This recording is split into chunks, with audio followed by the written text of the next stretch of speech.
یوں لگتا ہے جیسے حکومت یہ سمجھتی ہے کہ پاکستان کے عوام انتہائی خوشحال ہیں اور ان سے جتنا بھی زیادہ سرمایہ نچوڑا جا سکے اس کا کوئی موقع ہاتھ سے جانے نہیں دینا چاہیے۔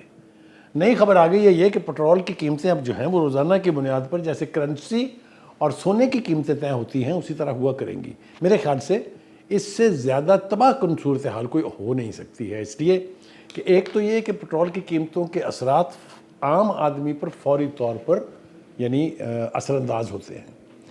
قیمت انٹرنیشنل مارکیٹ میں کم ہو جائے تو اس کو پاکستان کے عوام تک پہنچتے ہوئے 24 دن لگ جاتے ہیں، لیکن اگر قیمت بڑھ جائے تو 5 منٹ میں اس کا ایفیکٹ جو ہے پاکستان کی پوری قوم تک پہنچ جاتا ہے۔ یہ کتنی تکلیف دہ صورتحال ہے اس کا اندازہ میرے خیال سے سبھی کو ہے۔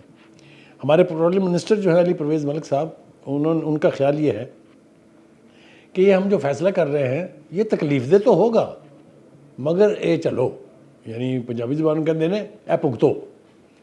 یہ بہت ہی خوفناک صورتحال ہے، اور بین الاقوامی مارکیٹ میں جو وہ کہہ رہے ہیں کہ ڈیزل کی قیمت 140 روپے فی بیرل آ گئی ہے، یہ غلط ہے۔ ابھی تک 100 بیرل 105 بیرل کی حد کراس نہیں ہوئی ہے۔ یہی حال پٹرول کے بھاؤ کا بھی ہے، وہ کہتے ہیں 89 سے بڑھ کے $100 تک آ چکا ہے۔ یہ ویری ضرور کرتا ہوگا لیکن ویریشن اتنی شدید ہو نہیں سکتی، ایک بات۔ دوسری بات یہ ہے کہ وہ کہتے ہیں آج جو فیصلہ کیا گیا ہے سارے نظام میں شفافیت لائی جائے گی، کبھی نہیں آ سکتی، اس لیے کہ ٹیکسوں کی صورت میں پاکستانی عوام کا جس طرح خون نچوڑا جاتا ہے، وہ سرمایہ کاہے پہ خرچ ہوتا ہے، اس کا ایک عام آدمی کی صحت پہ کیا اثر ہوتا ہے، یہ آج تک ایسا ایک راز ہے جو آج تک کھل ہی نہیں سکا۔ چاہے وہ لیوی کے نام پر ہو، چاہے وہ ٹیکسز کے نام پر ہو، چاہے وہ سیل ٹیکس ہو، یعنی ٹیکسوں کی بھی اتنی مختلف نوعیتیں ہیں کہ اب یاد ہی نہیں رہتا کہ کون سا ٹیکس ہے۔ آپ تنخواہ لیں ٹیکس دیں، بازار سے جا کے دنیا کی کوئی چیز خریدیں ٹیکس لیں، ٹیکس دیں، ہر چیز پہ ٹیکس۔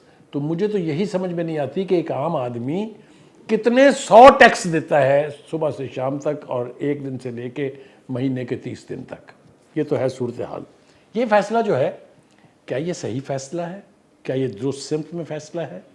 اس کا اندازہ ہم صرف اس بات سے لگا سکتے ہیں کہ سٹیک ہولڈرز نے اس کے اوپر کس طرح سے ریئیکٹ کیا ہے۔ پہلی بات تو یہ ہے کہ سب سے پہلے جو آل پاکستان پٹرول پمپ اونرز ایسوسی ایشن ہے، اس نے اس فیصلے کو ریجیکٹ کر دیا ہے اور کہا ہے کہ جب تک یہ فیصلہ واپس نہیں لیا جائے گا، اگر یہ فیصلہ فوری طور پہ واپس نہ لیا گیا تو ہم ہڑتال کریں گے، اور ہڑتال کی کال اگر آتی ہے تو پورا پاکستان ول کم ٹو اے ہالٹ، کیونکہ اگر پٹرول نہیں ہے، ڈیزل نہیں ہے تو پھر کچھ بھی نہیں ہے۔ ہیونگ سیڈ دیٹ، کیا یہ اینٹیسپیٹ کیا ہے گورنمنٹ نے کہ اگر یہ آل پاکستان پٹرول پمپ اونر ایسوسی ایشن جو ہے یہ ریئیکٹ کرے، یا اگر پبلک کی طرف سے رعایت آئی تو اس کا سلوشن کیا ہوگا؟ اب اس کے بعد دوسرا سب سے اہم سٹیٹمنٹ جو ہے وہ ہمارے سامنے ہے، بلکہ حافظ نعیم الرحمان صاحب جو جماعت اسلامی کے امیر ہیں، ان کا کہنا ہے کہ حکومت کا روزانہ کی بنیاد پر پیٹرولیم مصنوعات کی قیمتوں کے تعین کا مطلب یہ ہے کہ حکومت کا روزانہ کی بنیاد پر لوٹ مار اور عوام کی جیبوں پر ڈاکہ ڈالنے کا پلان ہے۔ میں سمجھتا ہوں کہ ان آل سینٹی اگر آپ انالیسس کریں تو آئی تھنک حافظ نعیم الرحمان صاحب نے عوام کی جو فیلنگ ہے، عوام کا جو رد عمل ہے، اس کی بہترین نمائندگی کر دی ہے۔ یہ اتحادی حکومت قیمتوں میں اضافے کی بجائے پٹرول پر 120 روپے کے ٹیکسز کے خاتمے کی بات کرے، اور وہ یہ کہتے ہیں کہ لیوی کے نام پر جو بھتہ خوری جاری کر رکھی ہے اس کو ختم کیا جائے۔ اب آئیے ذرا تھوڑا سا کھنگالتے ہیں اس پوری صورتحال کو۔ پہلی بات تو یہ ہے کہ عوام کو یہ سب کچھ مصیبتیں اس لیے جھیلنا پڑ رہی ہیں کہ ہمیں IMF سے قرضے چاہیے، قرضوں کے بغیر ہماری حکومت چلتی نہیں ہے، بلکہ ایک وقت میں تو یہ بھی کہا گیا تھا کہ تنخواہیں جو ہیں سرکاری افسروں کی وہ بھی اسی صورت میں دی جاتی ہیں جب قرضہ مل جاتا ہے حکومت کو۔ اگر یہ بات کسی حد تک بھی درست ہے تو ایک انتہائی خوفناک صورتحال کی طرف اشارہ کرتی ہے۔ دوسری بات یہ ہے کہ IMF آپ کو قرضے ضرور دے گی، لیکن وہ جو قدغن لگا رہی ہے اس کی نوعیت اب یہ ہے کہ پہلے تو یہ ہوا کرتا تھا کہ جی فلاں بجٹ میں IMF کا تھوڑا بہت اثر و رسوخ ہے، اور اب یہ کہا جاتا ہے کہ پاکستان کا بجٹ بناتی ہی IMF ہے اور اس کے بارے میں بھی کوئی ابہام نہیں ہے۔ جو شرط بھی ہم پر عائد کی ہے IMF نے، ہم نے اس کو مانا اور عوام سے اس کا بدلہ لیا ہے۔ ایسا کیوں ہے؟ ایسا اس لیے ہے کہ حکومت اپنے عللے تللے ختم کرنے پر نہ کبھی ماضی میں آمادہ ہوئی اور نہ اب آمادہ ہوئی ہے۔ اس کا مطلب یہ ہے کہ مجھے یہ کہنے کا حق حاصل ہے کہ میں یہ کہوں کہ حکومت کا عوام کی اس مشکل سے، عوام کے اس تکلیف سے، اس دکھ سے کوئی تعلق نہیں ہے۔ کیسے حکومت جو ہے وہ برقرار رہ سکتی ہے جب عوام اور اس کے بیچ اتنا بڑا ڈسکنیکٹ ہوگا؟ ڈسکنیکٹ تو ہے۔ آپ دیکھیے، میں بار بار یہ اصرار کرتا ہوں کہ چاہے وہ سوئی گیس ہے، چاہے وہ بجلی ہے، ابھی پچھلے 3-4 دنوں میں 2 مرتبہ بجلی کی قیمت بڑھ چکی ہے۔ فرق تو لگتا ہے کہ 1 روپے 20 پیسے کا ہے، لیکن اٹ رنز انٹو بلینز۔ سو یہ جو جنگ کے دوران ڈاکہ زنی شروع ہوئی تھی پٹرول کے حوالے سے لے کے، دنیا میں کہیں ایسا نہیں ہوا کہ پٹرول کی قیمتوں میں اتنا شدت کے ساتھ اضافہ کیا گیا ہو۔ کہیں یہ بھی نہیں ہوا کہ پٹرول نہیں مل رہا تو پٹرول پمپوں کے اوپر لائنیں لگی ہوئی ہوں۔ کیا بھارت کے معاشی حالات ہم سے بہتر ہیں؟ کیا بنگلہ دیش ہم سے زیادہ ترقی یافتہ ہے؟ یہ تو ہمارے ہمسائے ہیں نا۔ یہاں کہیں سنا آپ نے کہ اس طریقے سے خون نچوڑا جائے عوام کا؟ یہ افغانستان جس کے بارے میں ہم کہتے ہیں کہ وہاں سٹیبل حکومت ہی نہیں ہے، کسی نے سنا وہاں پٹرول پمپ کے اوپر لائنیں تھی؟ کسی نے سنا کہ وہاں پر اتنے ٹیکسز جو ہیں وہ عائد کر دیے گئے ہیں؟ ٹیکسز لگانا حکومت کی ثوابدید ضرور ہے، لیکن یہ ان کا مشغلہ نہیں ہونا چاہیے کہ جب کبھی ان کو مال چاہیے ہو، چاہے وہ ڈیولپمنٹ کے بہانے سے ہو یا کسی بھی بہانے سے، عوام کی وہ کلاس خاص طور سے ان کا ہدف ہے جو ریلیجیسلی ٹیکس دیتی ہے۔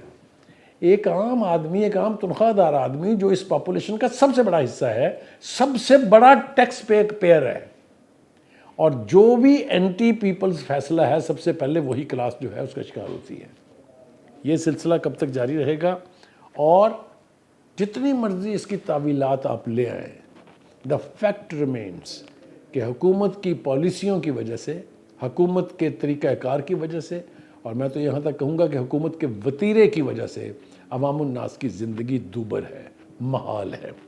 ہمارے جو انفارمیشن منسٹر ہیں، ان کو تو چونکہ حکومت کی ہر پالیسی کو ڈیفینڈ کرنا ہوتا ہے، لہٰذا وہ کہتے ہیں کہ تیل کی قیمتوں کے بڑھنے کا تعلق عالمی کشیدگی سے ہے۔ پھر وہ فرماتے ہیں کہ دنیا کے کئی ممالک میں تیل مل ہی نہیں رہا۔ بھائی نام تو بتا دیں ذرا اس ملک کا، اور پاکستان میں دستیاب ہے۔ یہاں بھی جب آپ قیمت بڑھانے لگتے ہیں تو ایک رات پہلے کیا کیفیت ہوتی ہے پٹرول پمپوں کے اوپر، وہ آ کے کبھی دیکھیے نا فیڈرل منسٹر فار انفارمیشن صاحب۔ تو یہ محلوں میں بیٹھ کے، یہ پاور کوریڈور میں بیٹھ کے گفتگو کرنا بہت آسان ہے۔ ابھی میں کوئی نشاندہی نہیں کر رہا ہوں، لیکن مجھے ایک بات پتہ ہے، میں نے اپنی زندگی میں یہ دیکھا ہے کہ جب عوام حکومت کے ہاتھوں ٹیکسوں کی صورت میں، قیمتوں کی صورت میں تنگ آ جاتی ہے تو پھر ایک رد عمل آتا ہے۔ میں کوشش کر رہا ہوں اس حکومت کو ڈرانے کی اس رد عمل سے، کیونکہ میں نے سوئی گیس کے دفاتر کو آگ لگتے دیکھی ہے، میں نے واپڈا کے دفتروں کے اوپر حملے ہوتے دیکھے ہیں۔ اس سے پہلے کہ نوبت آئے اپنے آپ کو سدھار لیجئے، کیونکہ یہ جو رویہ ہے یہ زیادہ دیر تک نہیں چلے گا۔ آج تو جنگ کا بہانہ ہے، لیکن آپ مجھے بتائیے اس سے پہلے کس قیمت پہ آپ نے پٹرول انہیرٹ کیا تھا جب پی ٹی آئی کی حکومت تھی؟ کیا ریٹ تھا ڈالر کا؟ اور آج کیا ہے؟ کون ہے ذمہ دار؟ آپ تو گڈ گورننس کے نعرے لگاتے ہیں، آپ تو کہتے ہیں ہماری جیسی حکومت کبھی تھی ہی نہیں، آپ تو کہتے ہیں کہ دونوں سٹیک ہولڈرز بڑے جو ہیں وہ ایک پیج پر ہیں، پھر عوام کو اس کا فائدہ کیوں نہیں پہنچ رہا؟ آپ آئے روز جو فیصلے کر رہے ہیں، یہ جو روزانہ کی قیمت بڑھانے کا فیصلہ اور کم کرنے کا فیصلہ ہے، آپ ذرا تصور کیجئے کیا صورتحال ہوگی پٹرول پمپوں پر۔ عوام گھر سے نکلیں گے، انہیں یہ پتہ نہیں ہوگا کہ ان کے پٹرول پمپ تک پہنچتے ہوئے قیمت کیا ہو جائے گی۔ Is that governance? No, it's not. It's about time that the government takes serious notice of the situation. It's boiling. It's boiling. It's boiling.